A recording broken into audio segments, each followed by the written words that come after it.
We are making our calcium powder for our gardens in the spring. Easy enough. So we've been saving our eggshells in a little bag here, and we freeze it until we have enough. Pre-wash, I've done this a couple mistakes, is that please wash your shells before putting them in the freezer. Otherwise you have a gooey mess, like gooey. It's gross. Right now I'm just going back into the bag after thawing them and just making sure that all the shells are separated. I'm gonna add some water to this, and we're gonna boil off anything else that's left on the shells. Doing this, we're gonna fill it with water and we're gonna boil it for about 10 minutes. I'm just also taking out any shells that are in disrepair because they're really hard to bake afterward, which is the second step. Can I see what you're taking out? Which ones? Oh, just bits. Like, I'll show you here. So I took this out. The little things, like I'm just gonna take that off and use that shell. So like anything that's fallen off of the shell like this, you wanna kind of keep two halves as whole as they are. Yep. To do the second part of the process. When I did it last time, some burnt because they were so fine. And also after the boiling process, the little bits do take longer to dry up because they're all clumped together. And you can't separate them. Yeah. Okay. So pick the best pieces. Try and do 2 full whole shells, or at least a good chunk. Alrighty. Here we go. Let's get boiling.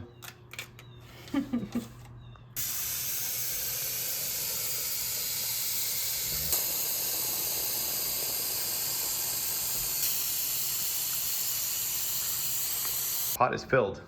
Pot is filled. All I did was fill up to when it was covered most of the shells, and then I'm just rearranging so that all the shells are in the water and not like hugging each other. So I just want to make sure that they're underwater. We're gonna do boiling for 10 minutes. So once it comes to a boil, put your timer on for 10 minutes. It's almost there, but as you can see, we're seeing all of the rest of the stuff that we don't want in our powder, just like leftover egg yolk or egg whites in the shells themselves. Even if we did wash them, there's still a little bit on there. It floats to the top, eh? Yeah. That's nice. And that's easy to skim off afterwards. That's right. I'm excited to get this going. So excited. We've come to a rolling boil.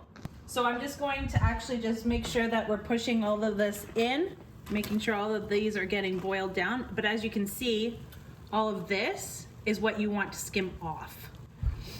I don't have the proper tool. We are going to boil this for 10 minutes.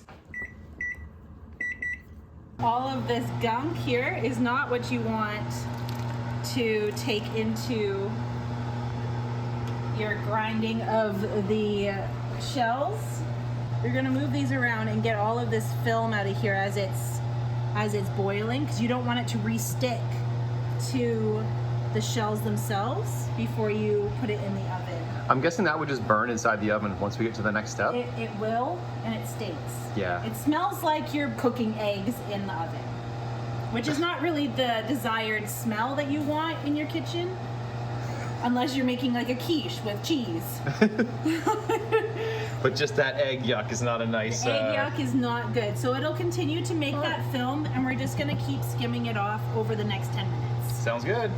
We are entering round 2 of skimming. Okay, we've done it for 10 minutes. I took off the last little skim of what I can get off, so that's as clean as it's gonna get. Heat off, vent off. Next step, put your oven at 200 degrees. Okay, and once that's preheated, we'll get you the next step. I gotta put it on trays first, so stop the video and I'll be right back. Now that I have a tray prepped, I'm actually gonna drain the water from this right now into a colander so that we can start getting our eggs. Watch the steam, everyone. Okay, I left the rest of them because the water's gone, so we're gonna do that and put these back in so that we can work with them. Work our countertop. These are gonna be hot, and I remember last time them being very hot. But what you want to do is basically individualize each one. Oven's ready. Onto a sheet. So you don't want anything overlapping really. Use your places as much as possible. I try and do full eggs on here and then fit all the fragments in between those. So this is the tedious part, but take your time because it'll be worth it in the end, I promise. Camera guy should probably be helping here, right? Maybe a little. It might go by a little bit faster. All right. They're a little, One hand's they're a little tough. hot. They're a little hot, so just be careful. Yes. Found one. So what about the ones that are starting to break and crack? Is that still okay? It's still okay as long as long as they're attached? This piece here, Yeah. it's getting out. It's coming That out. little piece? Yeah, see how it just like came off? Yeah. So we're not gonna do that. Okay, so as long as we're attached, we're good. Yeah. Some of them just fuse together like this. We're gonna use it anyways. The whole goal is to reuse what normally we would just be putting in the green bin. Exactly. And where would you say the best use for these, like this calcium powder, is going to be? From what I've read, since it's the first time we're doing this for the new season, because I just started this winter doing this, is putting it near all of your vegetables. So like tomatoes and around your beans or anything that all the vegetables or herbs that you're growing. What this will do is help put nutrients in the soil. I've also heard that you should do this before planting. So I think we should do partial and partial as far as a test before putting anything in the ground so that the soil has time to absorb the nutrients before planting. Either or, let me know what you think because I'm not quite sure which one's the best way. For all you farming gurus out there, we are trying to catch up. Any help or advice is much appreciated. Yes. Like we'll always say, we are on a journey of this. This is not something that we have done for 20 years, but it's something we're going to do for the next 60.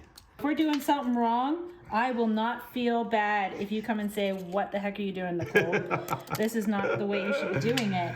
Tell me if this is the right way, the wrong way, what other uses you can use these for would be great. Looks yummy.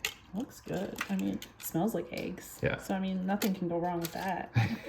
I keep dropping the same one over and over again. One-handed isn't really working for you, huh? No, I need the head cam. We're gonna need a second tray. I told you. Okay, my bad. I will get the second tray ready. Okay. Tray number 2. Because it's all a learning process. This is a little bit extra doing this, but what this is using something we normally just throw into the compost and send it away. I am very much along with learning to be healthier, growing our own food. Also want to reduce the amount of waste that we're doing. So like reusing our scraps for bone broth. We also started using scraps to make our own vegetable broth. For soups, for whatever you want to use broth for in your life. We've really reduced a lot of our compost waste that we're putting out on the road at our local garbage pickup day, which is awesome. So like you save your onions and you save like any scraps from garlic, carrots, celery, anything like that, and you can throw it in to a pot with water, fresh herbs or anything fresh you want to add to that. And after a couple of hours, you get this really rich, dark brown vegetable broth that is just purely from your scraps of what you had purchased already. You can control the sodium, you can control the taste of anything else that you are putting into that broth. So I'm really enjoying doing that. I'm just taking out the membrane here because this one was really thick. So I'm just like eliminating that. There are people that will go in and remove all of the membranes before freezing. I didn't. I feel like the membrane also has a lot of nutrients in it, so I didn't. But anything that's thick and was like in there, just sitting in there, I don't want to look at it, so I take it out. Anything like this, like I don't want to look at it. Second tray, a little bit less, but we have a lot going in. We are going to transfer it to the oven for 20 minutes at 200 degrees.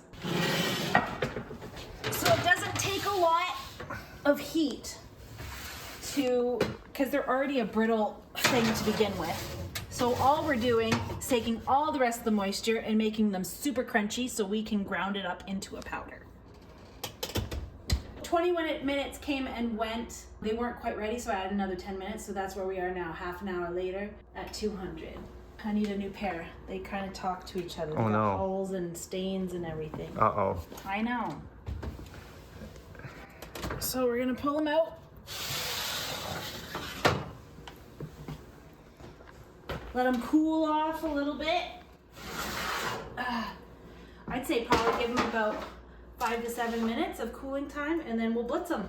Hi, we're back. I weeded through. Most of these got dry, but some of them just were still stuck and really wet. So I threw those ones in the compost. They're gone. We're left with this. So all I'm gonna do at this point, we let them sit for about 5 minutes to dry and cool down because I didn't want to touch them hot. Now we're gonna put them into my handy Ninja blender without the base. Oh. You can do it manually. I'm gonna do it manually. The power, right here. We're gonna put them in here, and to make room, I can crush them now. Hand crush. Just crush them a little bit, just so that they go in a little bit easier. We're just gonna do the one tray at a time so that we don't overstimulate our blender. A couple more. Let me get rid of this tray. I can get one. Definitely get one. Okay, I helped. I made the calcium powder. I made the calcium powder. All right, we're gonna put this handy dandy thing on here. Other people will just call that a lid. Damn, you locked that in so tight. Ninja does it right. Power on. I like to pulse it just a little bit as it goes down. We're gonna do this until it gets to a fine powder. Oh, there's something floating at the top. What is this? Hang on. Pause. I think that's a piece of membrane. Children, don't do that at home. Whoa. All right. So you can see that that won't blend, right? No, it won't blend. Yeah, so this is just the dried out membrane. Yeah. And whoop, floats like a little pedal. But yeah, that'll just sit there. Anyway, back to the action.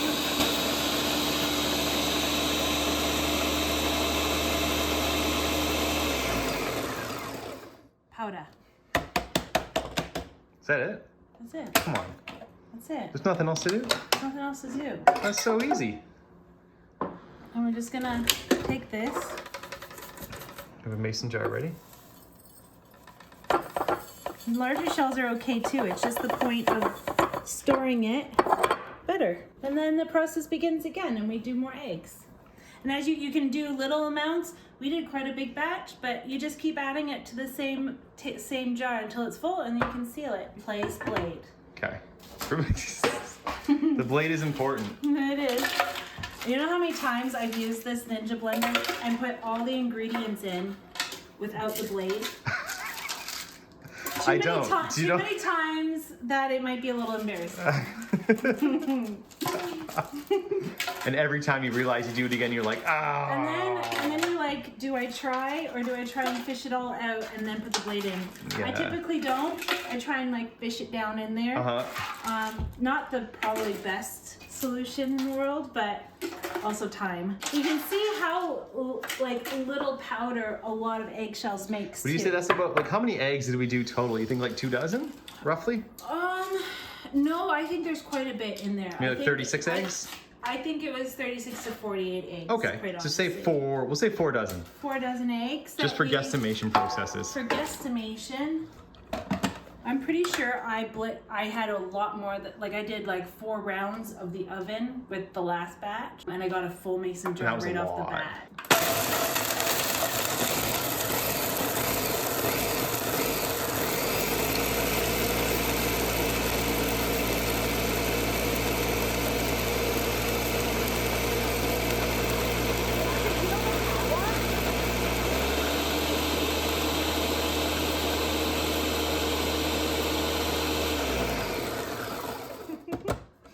It's more cooler when it's full. Next time. Next time we'll do 4 trays. For sure. It's like a little storm going on. I know, right? And then we just... And hardly any cleanup, really. It's just a rinse. It's super dry, yeah. So that is what we're going to add to our soil before planting. So now we're gonna seal it. I got this. mason jar sealer. It's a pretty cool thing. It has this handy dandy contraption for wide mouth and for regular. I have a lid stuck in this. I don't know how to get it out. Maybe I could use it to seal it. We'll go for it. As you can see, everything's new to me, so when something doesn't go quite right, I'm like, I wonder if it'll still work. So we're gonna try and put this lid that's stuck in there and get it. So normally you put the lid on first. Yeah, so I'll show you. So typically, you're gonna put the lid on first and then put this on. Okay. I might still have to do that if this doesn't work. Well, I'll try.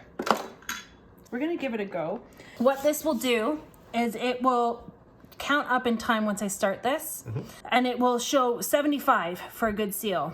It will continue up in numbers to I think 120 seconds. Okay. And if it doesn't do a good seal, it will read 00. To let you know that it didn't work. Right. It's pretty smart. So let's see if the lid got on proper, and we'll give it a go.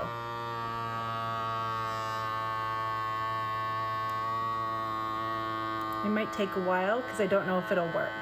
It's actually moving a little bit, like it's almost like sucking down. Yeah, it did move a little bit. Yeah. So it is sucking all the air out of it to keep it more shelf stable Yeah. and longer. And what else are you doing this with? I've done it with a couple other things.